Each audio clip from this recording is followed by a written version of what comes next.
This is Whitley Strieber, and you're listening to My Alien Life. And this huge UFO just came down, appeared out of nowhere. And he had to turn to go towards North Vietnam, and he couldn't because this thing was in his way. So he had to immediately drop altitude, go down to almost skinning the ocean. And as he was going down, he saw this craft come down and go into the ocean and disappear. Well, it's interesting, when anything comes out of the New York Times, I immediately, it's being green lighted by, I guess you'd call it the deep state or whatever. Dr. Eric Davis has come out in the New York Times, several months ago, saying that, he's briefing, Department of Defense on reverse engineering, and kind of implying that we haven't made much progress.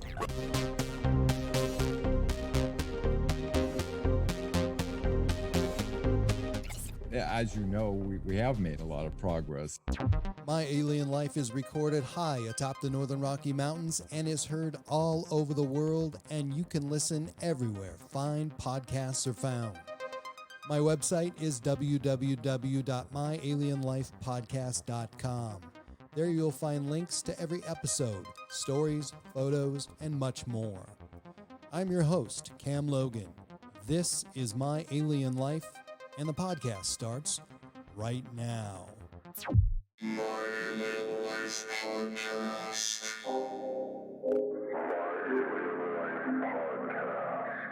Three, two.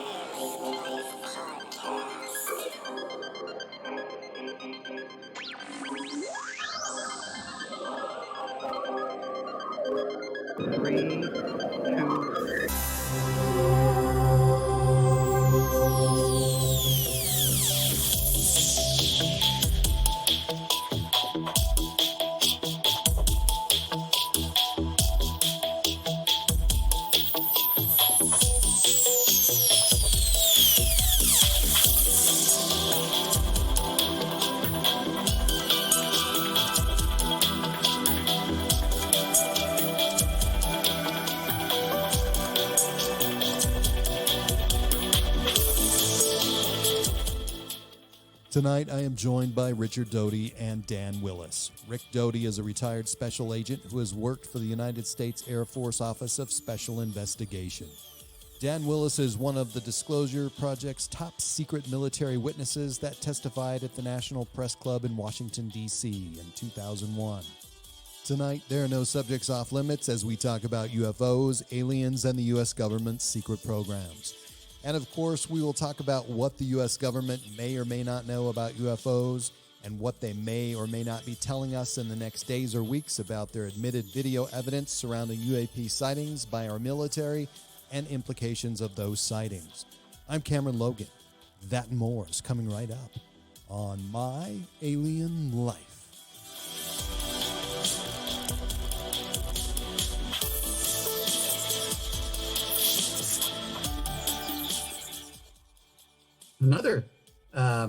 Another problem we have is that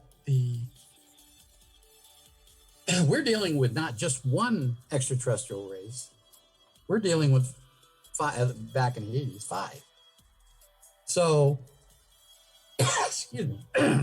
So we have 5 different races visiting Earth with 5 different technologies. That really compounds the issue. Well, those 5 races, the Ebens were one, the reptilians were another, the Greys, were the other. The other Trantiloids, is that what they're called? Yeah, they're I have the list here someplace. The Ebens, the Trantiloid, the Quantiloids. I don't know who named them. I'm just sure some scientists probably. Yeah, but there's 5 different races. Yes, and most of them have loids at the end of it for some particular reason. I don't know why. I think Linda Moulton Howell figured that out, and I think she did a podcast regarding that some years ago. But I don't remember how she figured that out. Because they're anthropomorphically humanoid, basically. So we have the oids. Okay, great. That makes sense. Let me just throw this question in here. The dialogue's been great, and I appreciate it from you both. But you were throwing some dates around and dating Eisenhower and programs back then. But what actually happened, and this specifically to you, Rick, because you were working then. But what happened in the mid '70s and into the late '80s? Specifically, we see an abundance of sightings of UFOs, abductions, and other contacts with extraterrestrials, and it ramps up and becomes really a national outbreak of alien activity in the '70s and '80s. So, what was it about those years or decades? I did think there were some events that occurred. One is still pretty highly classified. I can't go into great details on it, but I know of it. I know of it. The incident that happened. It happened in Washington, D.C., where some high-ranking Air Force officers were, two of them were killed and some were severely injured when a particular race somehow, and we don't know why, attacked them. And then there was a shoot down of some aircraft. There was a damage to other national security property that caused us to be more alert. And that's why Reagan was briefed. I know I didn't brief him, but I know the people that did brief him, and he was fully briefed in all aspects of this. And he was scared to death that some race is going to attack Earth and wipe us out. So I think that's one reason the Strategic Defense Initiative was started. So I think that's one reason why the government became so aware of this and these incidents happening. And we had an upshoot of sightings between 1977 and 1978 through the 80s. Legitimate sightings. Of course, we know that a lot of the sightings, about 80% of them, can be explained, but there was that 20% that we couldn't explain, and people are photographing things more during that time period, and the photographs are getting to us, the U.S. intelligence, and we're looking at these photographs and we're saying, that's not ours. That's not the 117. That's not the Aurora. That's not the BRC plane. That's not ours. So it's not ours. We know the Russian technology was far inferior to us. They didn't have anything close to what we had. Everything they got was taken from us during espionage operations. And we know the Chinese couldn't have done it. There's no other technology on Earth that could have created something that could fly like that. We had military cameras photographing these crafts that are going 11 and 12,000 miles an hour and making a 90-degree turn, which we know would be literally impossible under our technology, or flying at 9,000 miles an hour and stopping in midair. Now, we don't have that technology, at least we didn't then. So that upset the government. That made the government concerned about something is endangering us. And of course, the Department of Defense is defending us. And I think that's the reason why. So you had mentioned this in 1977, the launch of these satellites that were basically throwing out a net to detect alien activity, maybe aircraft. But what about, was that in response to those incidents that happened in the 70s? And what about Star Wars? Was that an enhancement of that earlier project that started in 77? Well, I think I don't have any firsthand knowledge of it, but I think looking back, I think that's why the government did what they did. I think there was a lot of other things. There's rumors about a confrontation that occurred on the moon. I don't know if that's true, but if it was truthful, I mean, I know one of the astronauts claimed that these two creatures were coming up on them and they didn't know what to do. I mean, I heard all those stories. I don't know if some of them probably aren't true, but what if just 50% of that is true? We were concerned about these unknowns that's visiting Earth, and one of the big dangers that we had was that if these creatures could fly hundreds of light years from their planet to ours, and their technologies was that advanced, what weapon systems could they possibly have that they could use against us? Yeah, that exactly. Scare everybody to death. Yeah. Well, it's interesting. 1977 happens to be the year that I had it's been quiet crickets since then, but 1977, I had multiple ET interaction experiences. In fact, I had this experience. I didn't know anything about sacred geometry or platonic solids. I didn't even know what a gray looked like, but I found out what the being that looks very much like an Eben, incredible love coming out of its eyes and everything.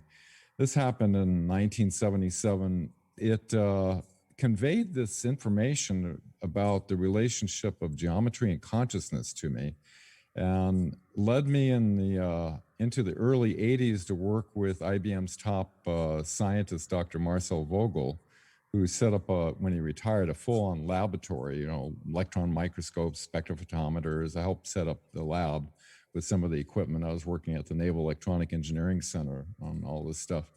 We were quantifying the energies of mind interacting with the geometries of the substances of quartz and water.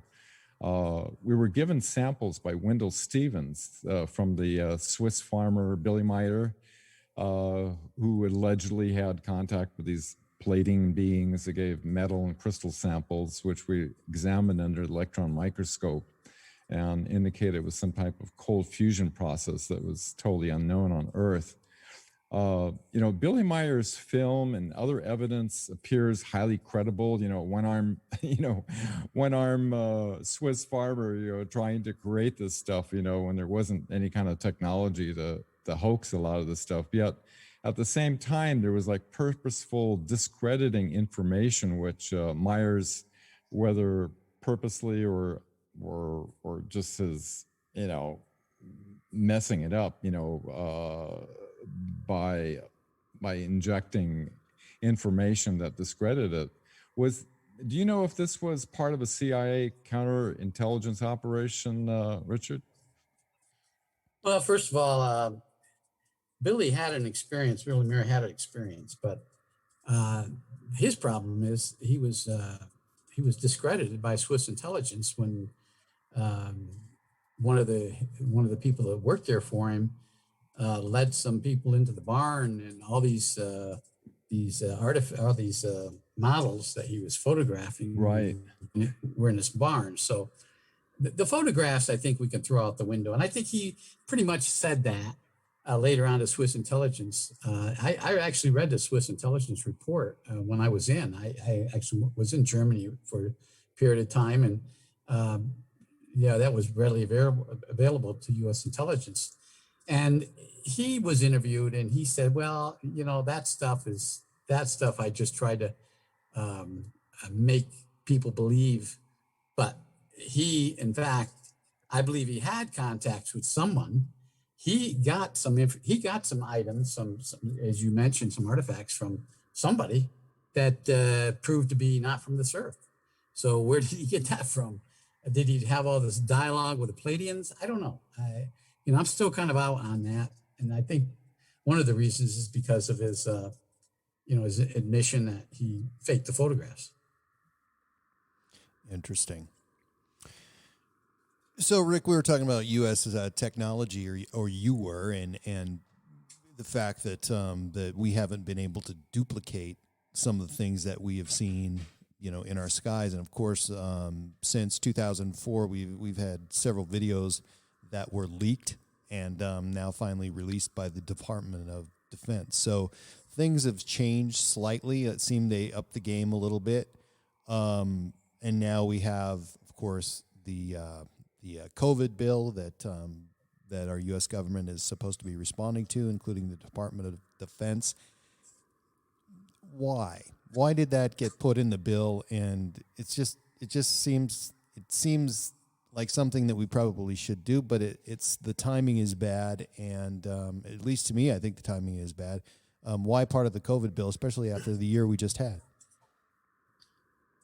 That's an interesting question. I think the government's trying to cover all their bases, so to speak, but I don't get too heavily involved with politics. I'm sure there's politics, although I have a degree in political science, but I still don't get involved in politics. They're trying to understand what the government does, because regardless of what administration it is, there are so many blunders that confuses the public. And I think you're right about the fact that it could very well be disinformation.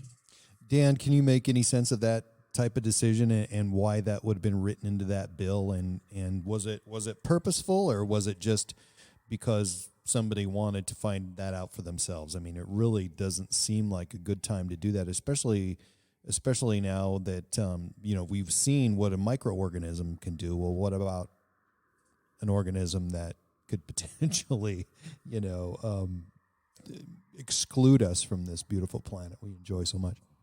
Well, I'm like Richard. I'm not too much into the politics, but it seems like when they put some bill on the table, it's like there's all these different elements that they try to trade for. It's like, well, if you get to do this, then I get to do that, and then and so they stuff all these different things in. And it's like when a bill gets passed, how many things can they stuff in so it gets approved, so everybody gets what they want?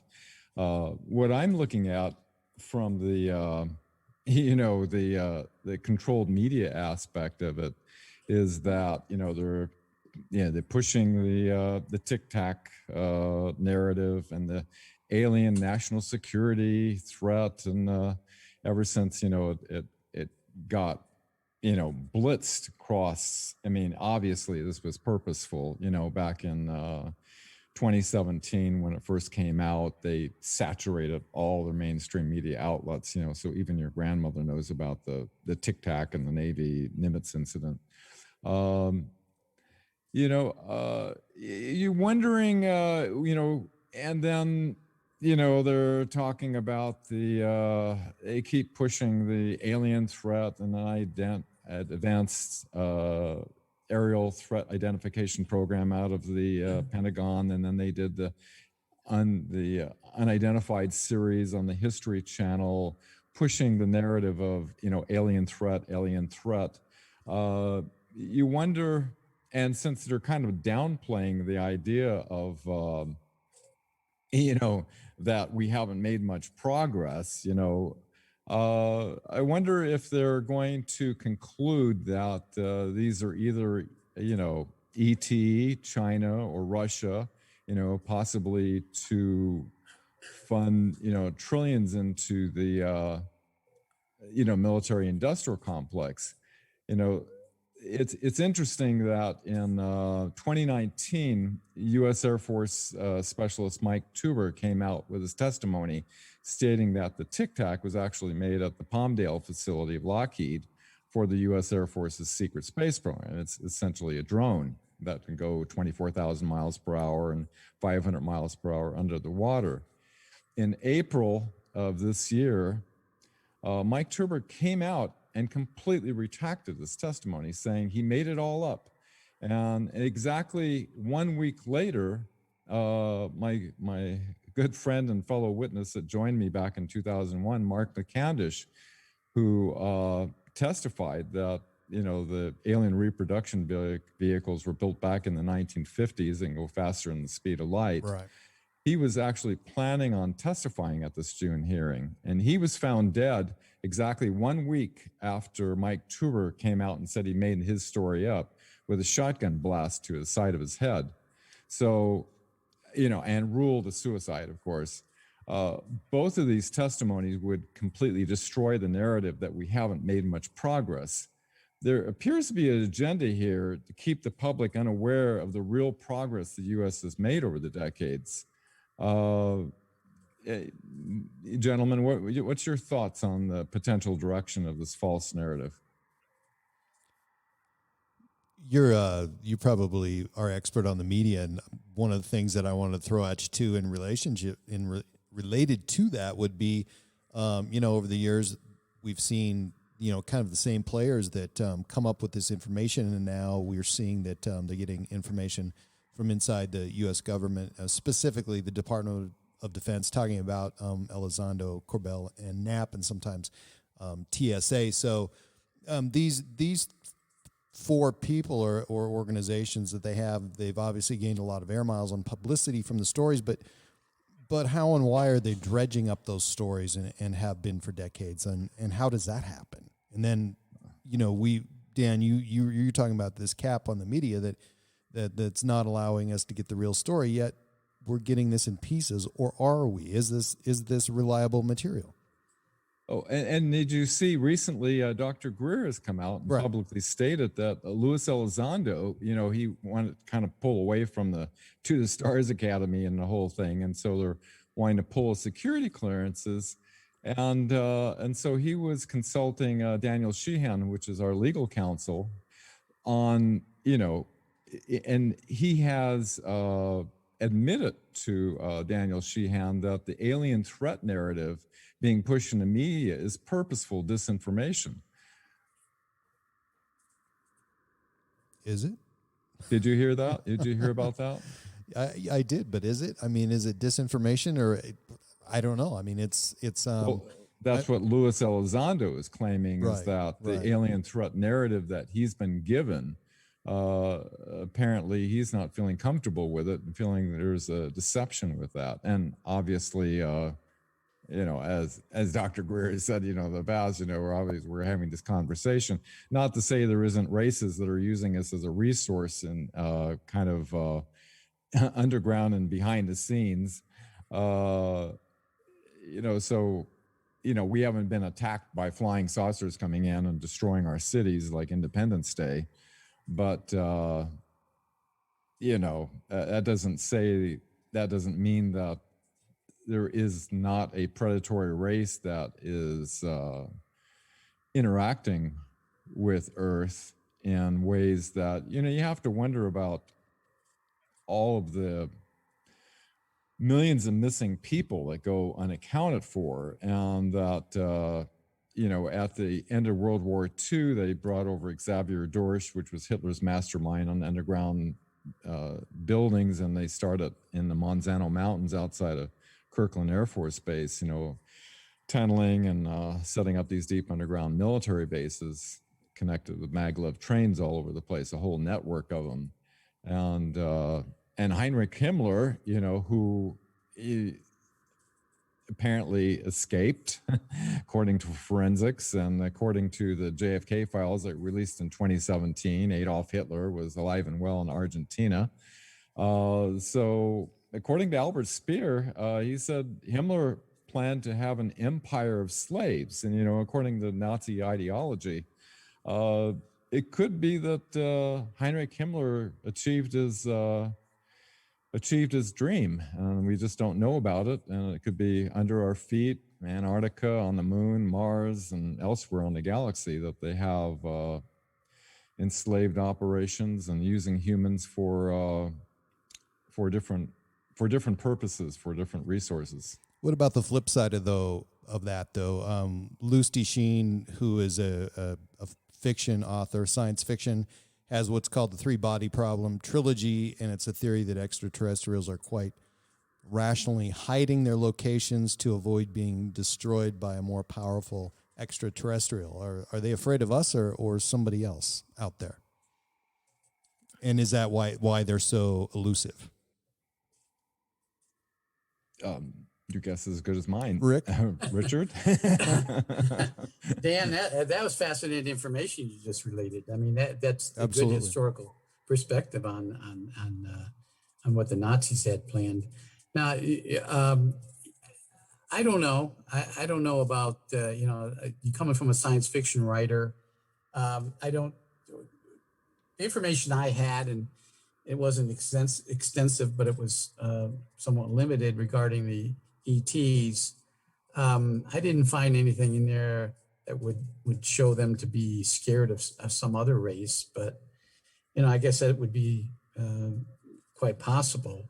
What I'd like to comment on is what Dan brought up regarding the Sure. missing people.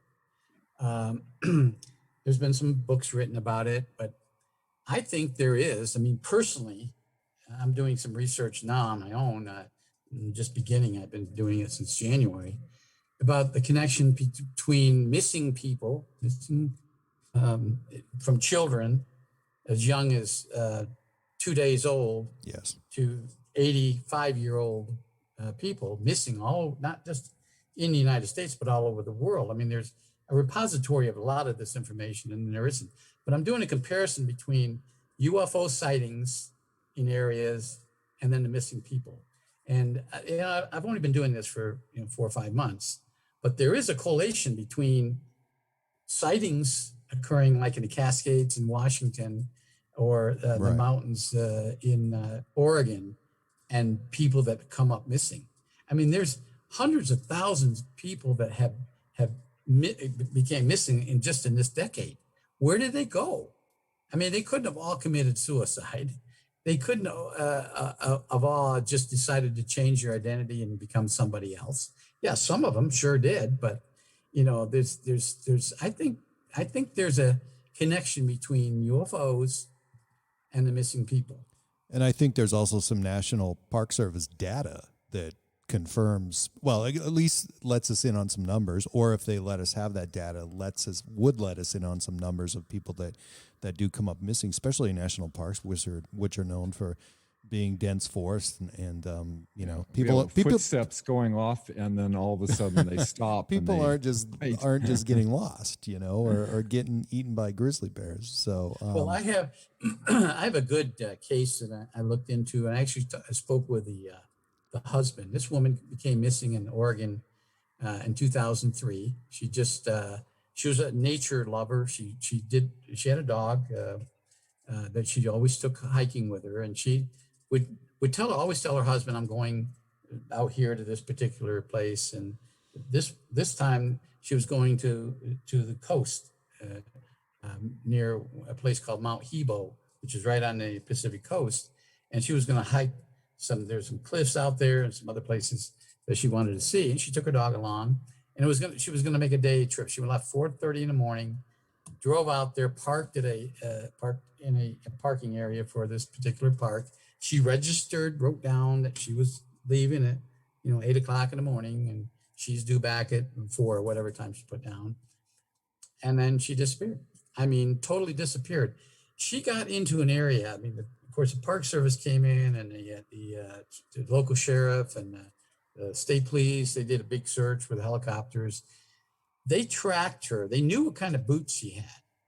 They knew the soles of the boots because the husband still had the box they came into, and they could trace them. Her footprints was, and when you are search and rescue specialists, the people can determine your length of your stride and whether you're in a stressful situation and all these different things. And in the report, it showed this woman walking just casually. Her dog is right by her side, and she got into a higher elevation. And this was in late spring, so there was still snow on the ground. So she's breaking new snow. I mean, her footprints are in the snow, boot prints. And her dog is right next to her. Suddenly, the dog tracks are running around in circles. Her tracks are running around in circles, and they end right there. There's no cliff. There's no cliff. Wow. There's where did she go from that point on? And when they brought tracking dogs in, the dogs track her for 11 miles to that point, and then they lose the scent. That's what happened to her. And of course, they checked with not till sometime later. They checked with I think a local MUFON guy said, you know what? Let's check the local radar and see if there's any planes flying in this area. Bingo, there was one. It was not identified because it didn't have a transponder on it. That's all FAA would tell them. No, we don't know. We don't know what it was. It was probably could be a low flying aircraft. We don't know what it was. There's a couple of incidents in Montana that are sort of notorious, but they really didn't get a lot of press. But 2 vehicles found in eastern Montana on a major interstate highway. They were literally within 4 or 5 feet of each other in separate years. That they had an identified driver that was associated with both vehicles, and those 2 men just disappeared, and there wasn't any tracks or anything, just an abandoned car. And and in Montana it's a huge state, so there's a lot of places to get lost or to disappear here, and people do. Yes. Dan, why the Navy? We have more private aircraft in the world capable of observing UFOs, yet it seems like the Navy right now is literally under the radar with the strongest evidence, seemingly in leaked video later to be released by the Department of Defense sometime this month or next month. Why the Navy? And that's for Dan. The Navy. There's a lot of sightings in the Navy, because of the JANUP 146. All the sailors are, because of the Espionage Act, we can't share it. I was under that, but they've changed their rules since then. I'm curious about, energy devices. In 2003, the Bush administration denied the congressional hearing that we were seeking back in 2001. So Dr. Greer set up a energy corporation to bring forth, scientists that, we had a database about 300 civilian, not the people on the black projects that had the real advanced stuff. And so I flew around the planet for about 10 years, meeting with scientists and inventors. Some are full-on scientists, some are just backyard inventors in the garage, that claim have older Unity devices. So I was, with my technical background, I worked in Naval Electronic Engineering Center for many years and have a pretty good technical background. So I was vetting all these technologies, but after so many national security orders got issued and horrible deaths to these scientists that I met, I basically surrendered any efforts, moving forward on that line. Richard, do you know any group that oversees the suppression of these technologies that goes around? I know one inventor, I was down in Dominican Republic, that had an energy device, was 1 watt going in, 500 watts going out. And I was going to fly back down with Professor Loiter to blueprint this thing out and send it out to 5 different, mail services in case we get whacked on the way back, to be able to reproduce it. And they said, the inventor said 2 CIA agents showed up at his door just before we got there, and it says, "This works, you're dead." And so he completely, disassembled the whole thing. Is there a group that oversees the suppression of these technologies you're aware of? Yes. OPEC. It's actually a request from DARPA to a particular agency or a section. And again, this is back in the 80s, but I worked with these guys. They were the real men in black. They're 7602nd Air Intelligence Wing, Fort Belvoir.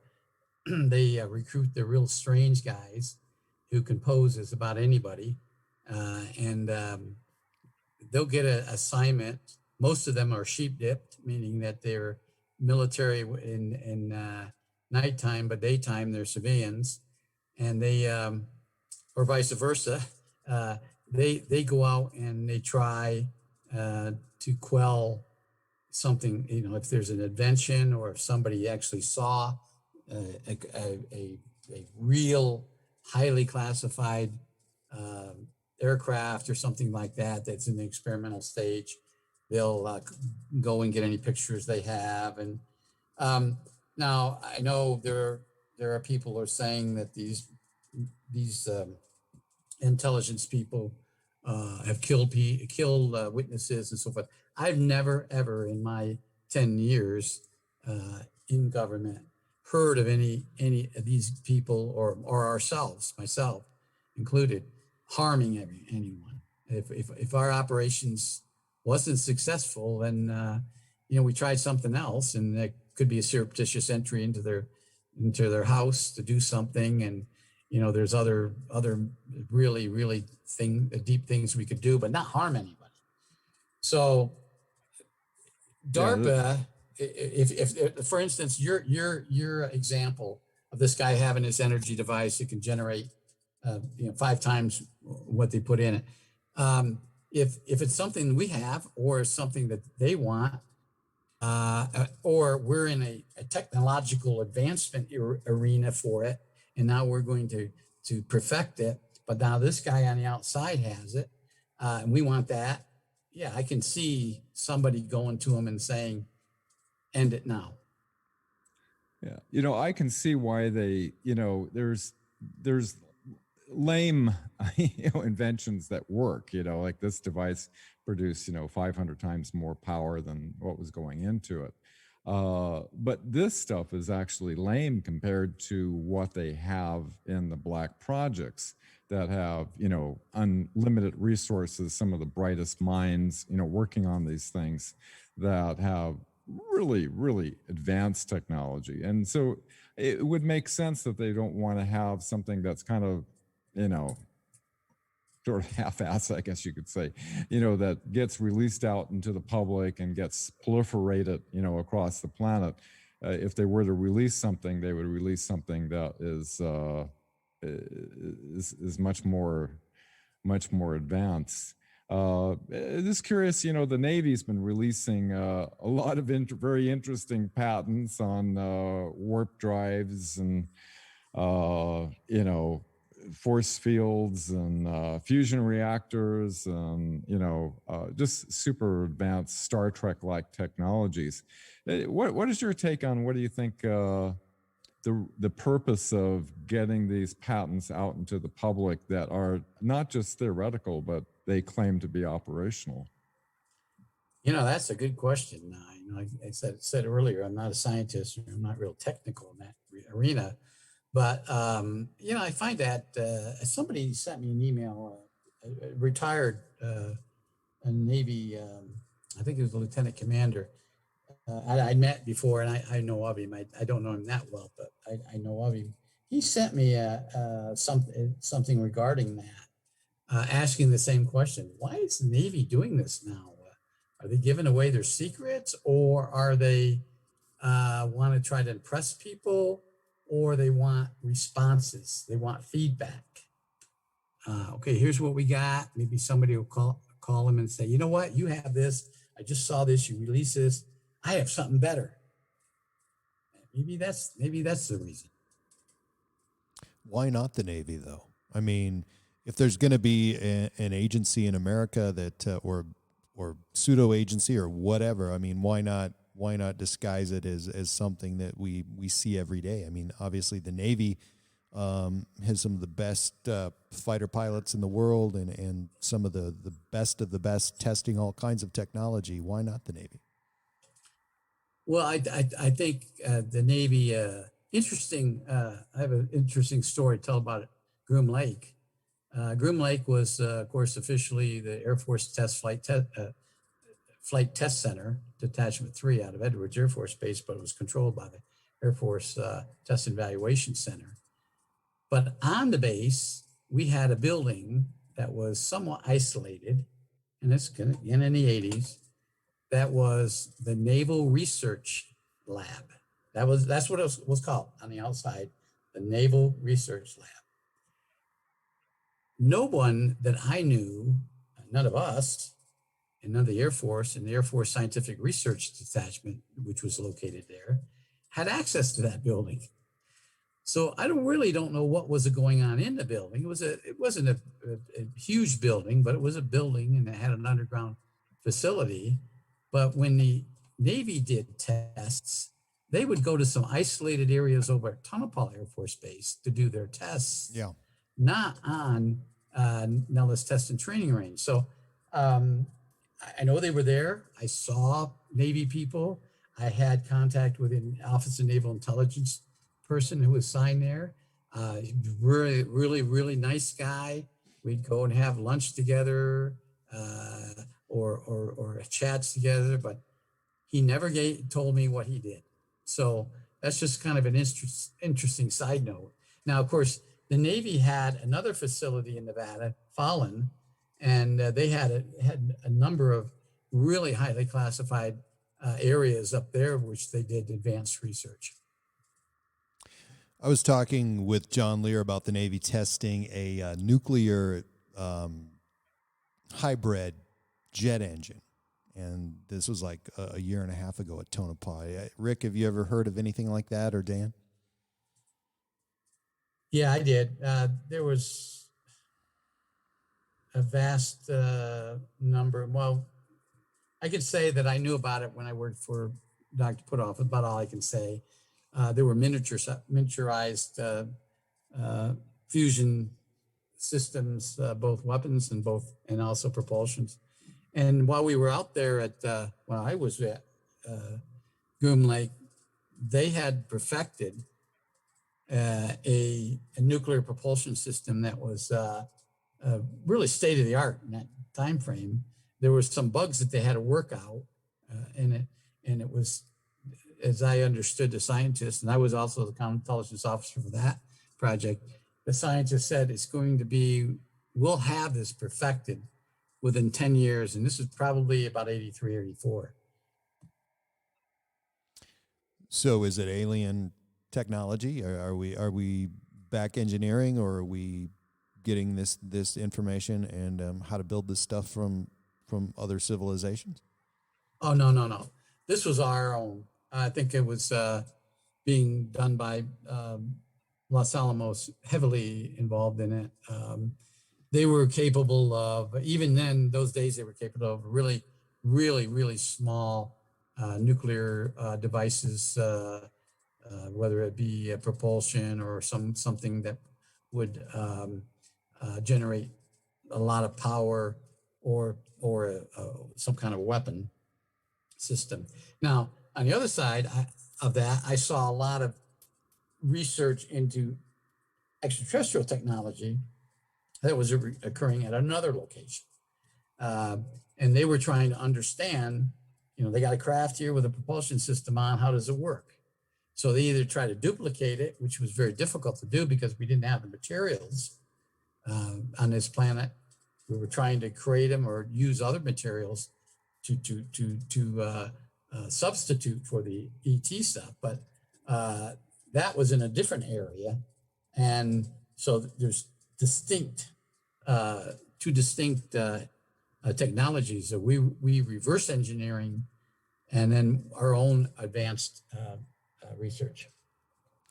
So Dan, where could we be with the energy technology that we're obviously not even allowed to talk about, and what would that do to our oil producing nations and individuals around the world that obviously would be missing out on that monetary opportunity? I mean, something would have to change there for this to happen and for us to see the light of actual clean energy. Just imagine what our planet would be like if they actually released the technologies that they knew decades ago. I mean, we wouldn't need nuclear, oil, or coal. The environmental damage wouldn't be happening because we have energies that don't pollute. Transportation, people could live in remote places on the planet. In fact, there was not even overpopulation problems. You could even, colonize different places. But, there's been these elements that, whatever names you want to give them, they seem to be all coordinated. with secret societies, the Vatican, banking elite, Nazis, everything. It seems like there's a certain ideology that wants to have for a small, relatively small compared to the rest of the planet, have oversight of this and keep our planet in a technologically hijacked place that they have to control the perceptions, they have to censor everything so that we don't catch on to what's going on.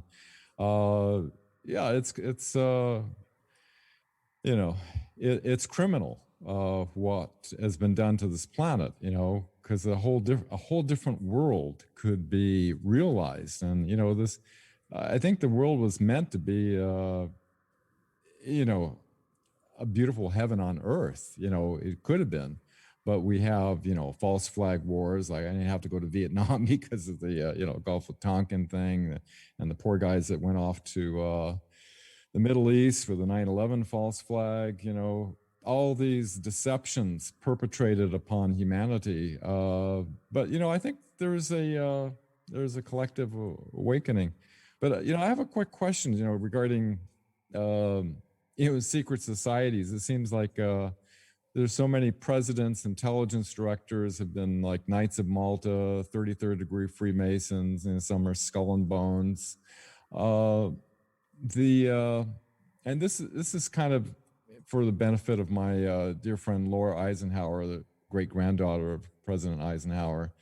According to just looking back through documents, 1952 MJ12 document cited that the Vatican wanted to have containment of the UFO issue if mass sightings ever occurred. Cardinal Francis Spellman was in control of that.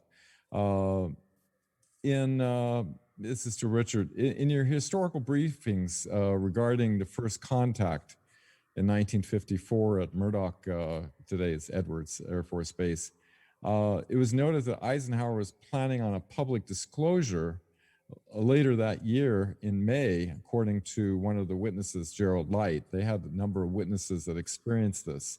One of the other witnesses was Cardinal Francis McIntyre. He broke his security oath and immediately flew over to Rome and told the Pope at the Vatican about the whole meeting. There was a conflict because Eisenhower's 1954 May public disclosure event never happened. And I'm just kind of speculating here. Eisenhower being a Knight of Malta, do you believe the Vatican exercised its influence to contain Eisenhower's planned disclosure? Yes, I never read anything in any official document, but one of the things that I knew about was, we had one live alien, EVA-1, that was in one of the first craft that crashed near Corona. He was found by this archaeological team. He was taken into our custody and lived at Los Alamos for some years, 5 years, until he died in 1952. But he told us that his race, the Eben race, had been visiting Earth for approximately 2,000 years. All this information was given to the Vatican. Now, if we suddenly was to hold a news conference and say, hey, ETs have been visiting Earth for 2,000 years, what are some of the people going to say? Oh my gosh, was Jesus Christ an alien? Yeah, maybe he was. And what if he was? And what if we can connect that? You imagine what kind of repercussions would occur within the religious society, not just Catholics, but every. Yeah. What's your take on the whole religion element with the ETs and the Vatican? I think the Vatican knew, and now there's other side notes to this. Of course, there's what was his last name? He was an emissary. He was not a cardinal, but he was within the Catholic Church in the United States, and he was allowed some access to the information that Eisenhower had. Oh, Cardinal Francis Spellman, by chance? not Spellman. Not McIntyre.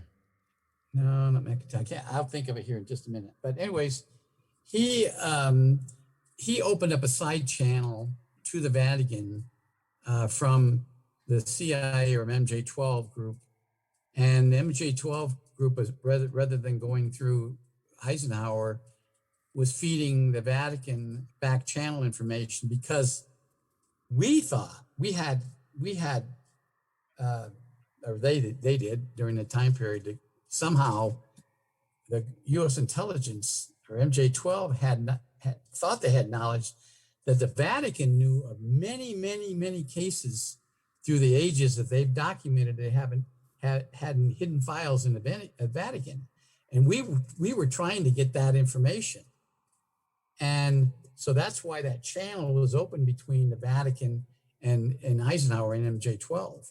Now, what I don't know what I mean. There's a lot of rumors and there's books written about. Yeah, the Vatican's knew this, and there was that incident in the 1300s at a monastery in some place in Switzerland where the ETs came down and all. I mean, all that information. I don't know if it's true or not, but I think we, the United States government, especially MJ12, which was somewhat a secret society then, wasn't.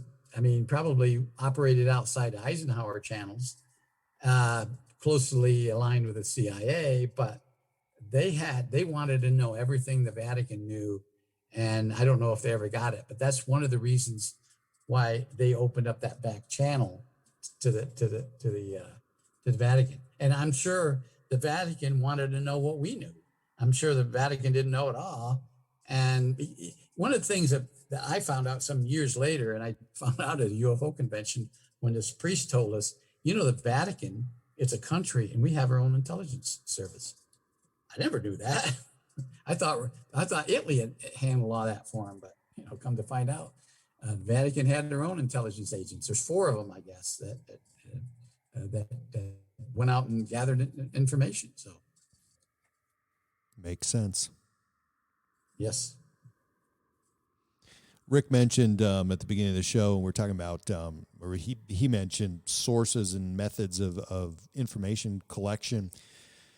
If there is disclosure or even some disclosure, doesn't that allow our enemies abroad, and assuming that we're kind of in a Cold War that still exists, wouldn't that allow our enemies abroad to learn the mechanism of how our security works and how it is we keep secrets, sometimes very well and sometimes not so well? Yes, if we told everything that we knew, but that's not going to happen. First of all, within the government, I mean, it's pretty obvious that the right hand doesn't know what the left hand's doing at all times. The people that are trying to gather this information and present it to the public, they don't have access to everything within the intelligence community.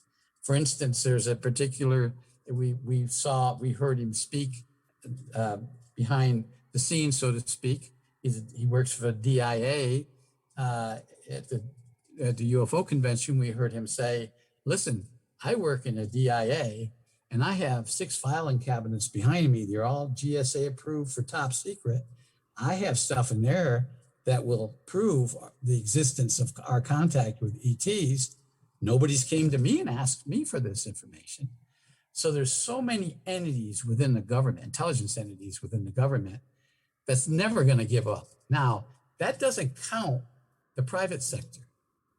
Lockheed, Skunk Works, TRW, aircraft manufacturers, they have a big stake in this because they're trying to reverse engineer this stuff. And they don't get out. They don't want to get any of that information to get out. So I personally don't think that's ever going to happen. The government's going to come out with some philosophical answer, and they're going to leave it at that. And if you want to believe it, you believe it. If you don't want to believe it, you don't have to believe it. But I don't believe they're going to come out and say, yes, we have had contact. We have had captured ETs, both the ET race, we caught some aliens, and we have their ships. They're never going to say that. I think it's going to end with we do see things, and from time to time we don't know what they are, and there you have it. so which is fairly meaningless, but that's kind of the way they've been explaining this all along. So, Dan, I could listen to Rick and you guys talk all night, but do you have any other questions for Rick? Because your questions are amazing. Oh, I just one, kind of having to do with counterintelligence, is in researching history on all this, James Forrestal wanted to alert the public about the Nazis in Antarctica, and he was suicided. And MJ-12 doc revealed that, quote, it was necessary and regrettable, his death. And in Eisenhower's MJ-12 briefing, it was noted that General Walter B. Smith replaced Forrestal's MJ-12 position. That same year, General Smith put out a CIA memo suggesting UFO matter to be used for, quote, psychological warfare. Shortly after that memo, just a few months later, George Adamski comes out on the scene with the Space Brothers from Venus and takes a photo which is identical to the Nazi Hannibal 2 craft. Later in 1963, the Pope at the Vatican rewards Adamski with a large gold medal for what he's done.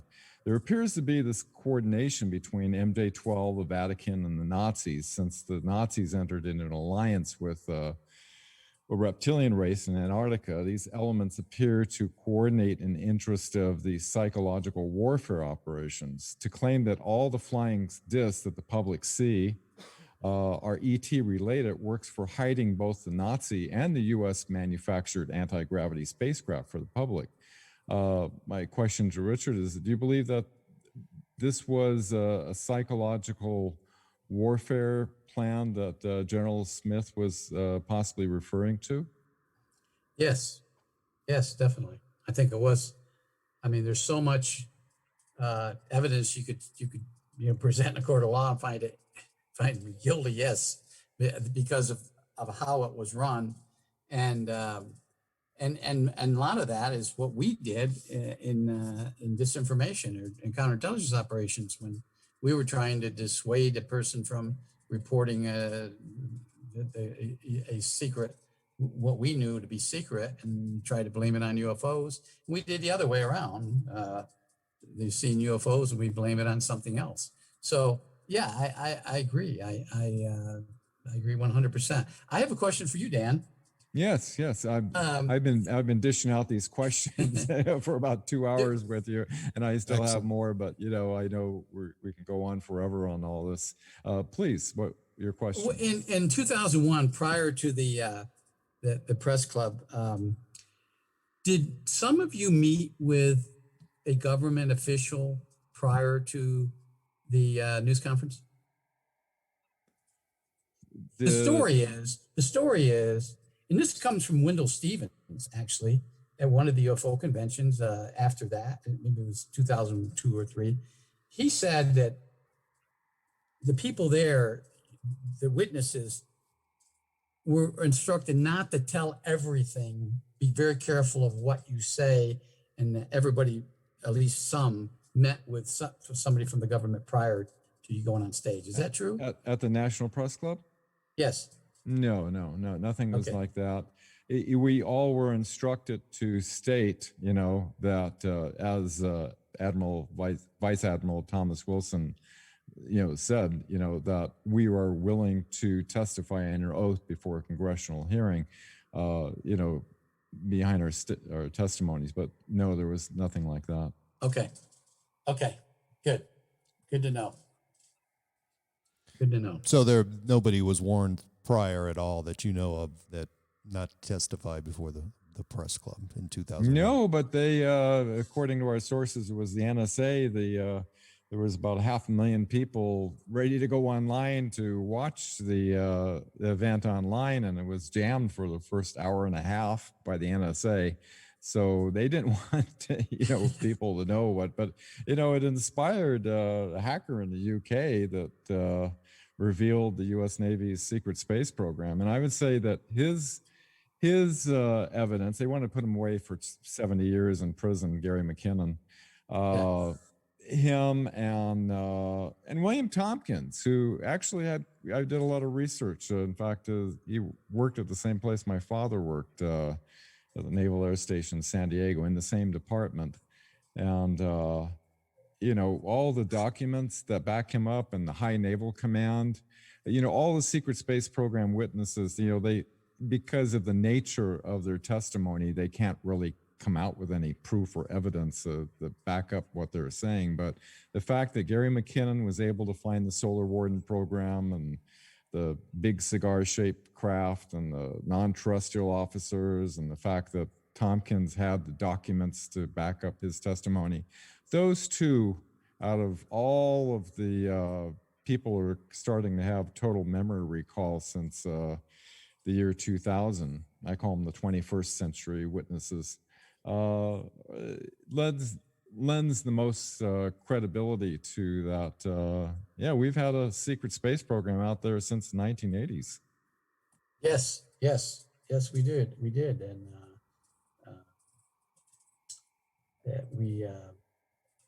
I knew of it, and it's strange. You mentioned him. Snowden and Manning also had documents that were released pertaining to the United States Army and Air Force's investigation of some sightings, and they were top secret documents. Fortunately or unfortunately, whatever you want to look at it, that never got out of a trial, but because a lot of that was in the Manning's case. She, or I guess she's not, I guess referred to as she now, was in camera. But that would have been interesting to see what she had to release. And there's always that. I mean, if they have information still regarding that could come out, in addition to the lackluster report that we're probably going to see from the Department of Defense. Do you think that there are people out there who have that kind of information, that's specific, and are willing to make it public? Documents, video, whatever. Well, I know personally that there's one document that's circulating out there, Danny Sheehan has, that will show 33 cases of investigated by the United States government that pertain to UFOs and ET crafts and captured ETs and deaths of Americans by ETs. There's 33 actual case file numbers that we can go to the government and say, here they are. Let's see them. Where are they? This isn't political, and I know you could point your finger that direction, but during the initial bill of the COVID bill, Mark Rubio had stated that since he wrote part of it, including the disclosure part, he said that anything that enters an airspace that's not supposed to be there is a threat. And so, Rick or Dan, have we taken shots at UFOs? And if so, why not? If our military hasn't taken a defensive strategy when they're engaging these UFOs, does it mean that we're intimidated or afraid, or does it mean that we are, have some brotherhood with ET? I don't know. What is it? Well, I know of some cases where we shot down UFOs, or we called. I mean, back in my days, I never heard UAP. It was UFO or UAA, unidentified aerial aircraft. We identified actual flying aircraft, and we use UAA, but never UAP. But yeah, we shot down. I know of cases where we shot down UFOs. So it's there. The reports, those 33 reports, detail those.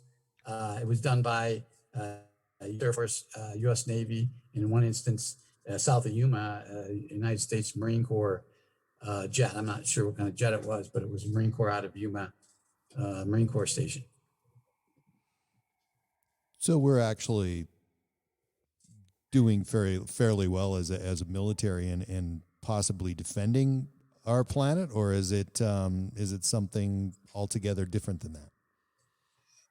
Well, I think some of them, I don't know why or not. I wasn't briefed into the technical aspects of what was used. One particular one that occurred in Nevada, it was shot down with and this is in the early 80s, F-16s, which at that time were brand new aircrafts, were on alert around Nellis and Groom Lake.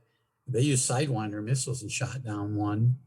Now, there's other cases that I know where we tried in vain to shoot down one, and one was over Alaska, one was over Greenland, but that wouldn't harm it.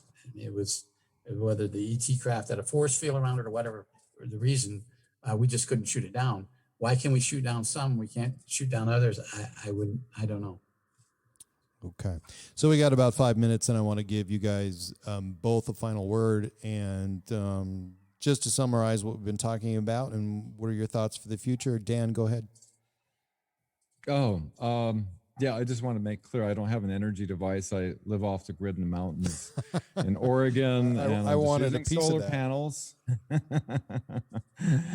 But yeah, but this, my final thoughts is, look what the Nazis had a plan before the end of the war to infiltrate create what's called worldview warfare, infiltrate intelligence, NASA, education, media, pharmaceutical corporations, and their ideologies of eugenics and everything, could be being implemented today. Who knows? You have to research and look at what a lot of highly alerting information by credible scientists and doctors around the world that are being censored are saying. So I won't say anything more of that. Keep this channel active. But, you have to wonder why our military intelligence isn't stepping in on this, or, are they in on it? I'm hoping there's white hats that want to protect our constitutional republic. I believe in our country and the principles for which it stands. And I know there's nefarious elements out there, and but the encouraging thing is more and more is getting exposed. Project Veritas has been exposing more and more, on the inside of how it's being centrally controlled. With they set up the Bilderberg meetings and the Operation, Mockingbird a long time ago. That the 6 corporations that they control that set the narrative. Anyway, that's my angle on the whole thing, being an ex-ABC newsman, and why we haven't had disclosure all these decades is because of the control of the mainstream media as one element anyway. My notes, it's not a professional website, is the webmatrix.net, and the only way I could figure out how to understand this is do it chronologically from the year 1900 to present day, and plugging in all the authenticated classified documents and witness testimonies that I've run across over the years, and seeing what collectively it indicates, not coming to an absolute conclusion, but when you get more data, as Richard knows, it allows you to put more pieces of the puzzle together to get more of an indication of what's being hidden from everybody. Anyway, those are my thoughts. It's been a real honor to be with both of you, and I really enjoyed this conversation. And Rick, I'm going to leave the final thought with you. Well, I would like to think we would get some kind of disclosure, but if you look back in history from the beginning, starting in 1947, or probably even starting with Arnold's sighting of the flying saucer for decades, the government has stifled, I could use the Archie Bunker terminology, the disclosure of the real truth about UFOs. The government has woven an enigma within an enigma, which prevents government agencies to bring forth the truth about UFOs.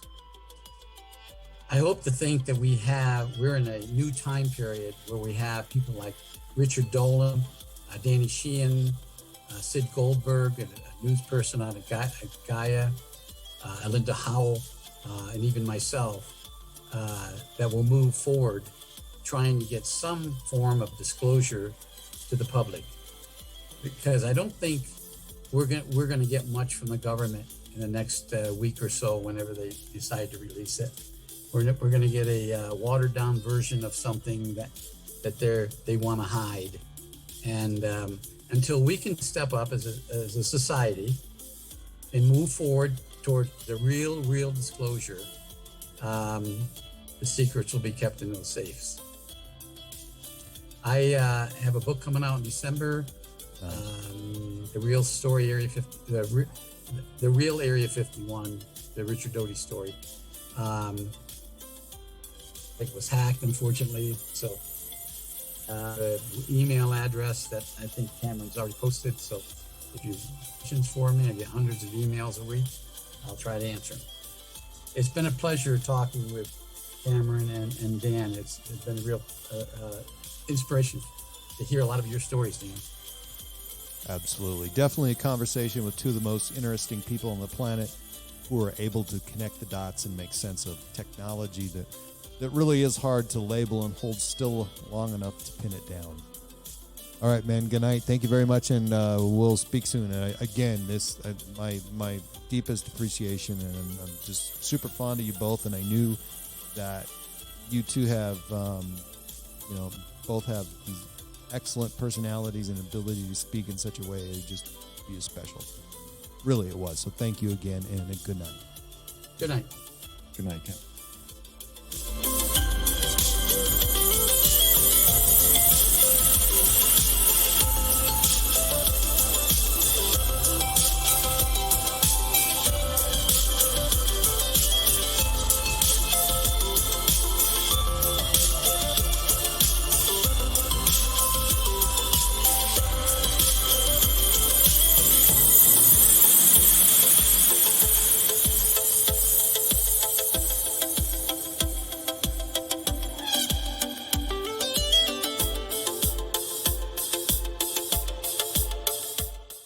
You can find my website at www.myalienlifepodcast.com, and please subscribe to my latest downloads at iTunes, Spotify, Stitcher, and at podbean.com. And please follow me and like me on Facebook and Twitter.